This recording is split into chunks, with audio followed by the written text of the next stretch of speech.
All right, getting some more breaking update here. Days after President Trump threatened the United States might withdraw from NATO, NATO Secretary General Mark Rutte is set to visit the United States on April 8. Mark Rutte will visit the United States from April 8 to 12, 2026 for the meetings with President Donald Trump and top officials amid rising alliance tensions regarding the Iran conflict.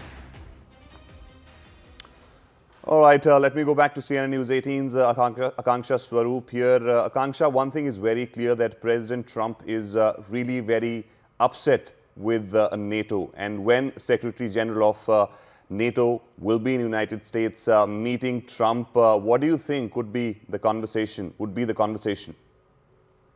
Right. So we are being told that apart from his meeting with the U.S. President, the NATO General Secretary Mark Rutte is all set to also meet with U.S. Secretary of State Marco Rubio and the Secretary of War Pete Hegseth. And what we can expect are discussions on a host of issues. To begin with, Donald Trump's own threat to be exiting this transatlantic military alliance.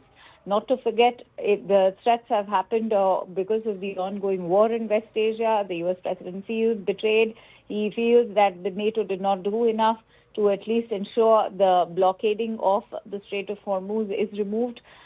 This when they had already come up with a statement.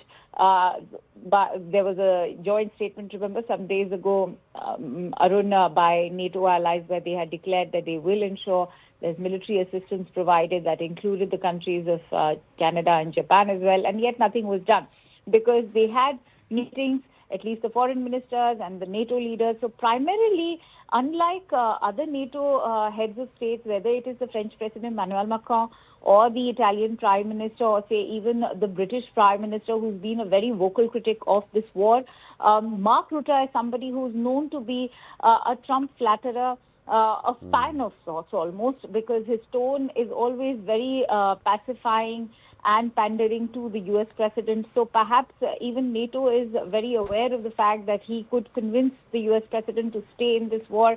The plank of the U.S. president's attack was that he stood by NATO when they needed military assistance in the war in Ukraine, but that was not reciprocated, especially in the ongoing West Asia conflict. Rather, he has gone on to laud his own Gulf allies like Kuwait, Bahrain, Saudi Arabia, Qatar, Kuwait, UAE, all of them. And he feels that they have been in the front line, but the NATO, which had been taking military assistance from the United States, has in fact proven how obsolete it is as a military pact. Now, in their defense, the NATO, especially members like France, Germany, and Britain, have gone on to indicate that NATO is a transatlantic military alliance. It has nothing to do with the ongoing conflict in West Asia.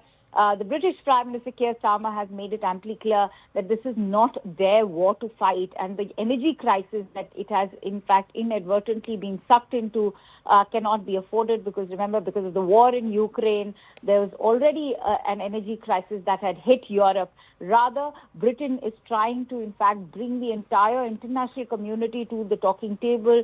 This when just 2 days ago, the British Defence Secretary Yvette Cooper had organized a foreign ministerial virtual meet where, remember, India's foreign secretary was also present in attendance. It was attended by Foreign Secretary Vikram Misri. So Britain, in fact, is of the opinion and view, and it's also including the NATO members, that everybody needs to end this war and that the world at large needs to unite to end this war. So let's hope that Mark Rutte is able to convince the U.S. president into staying back in the alliance, because it's not the first time that the U.S. president has threatened to exit the alliance, and it will mean a lot of trouble if U.S. indeed does exit the alliance. And knowing the whims and fancies by which the U.S. president operates, we all know that he's very capable of exiting the NATO as well. Right. Akanksha, thank you for your crucial input. But do stay on with us. We are getting some more breaking news.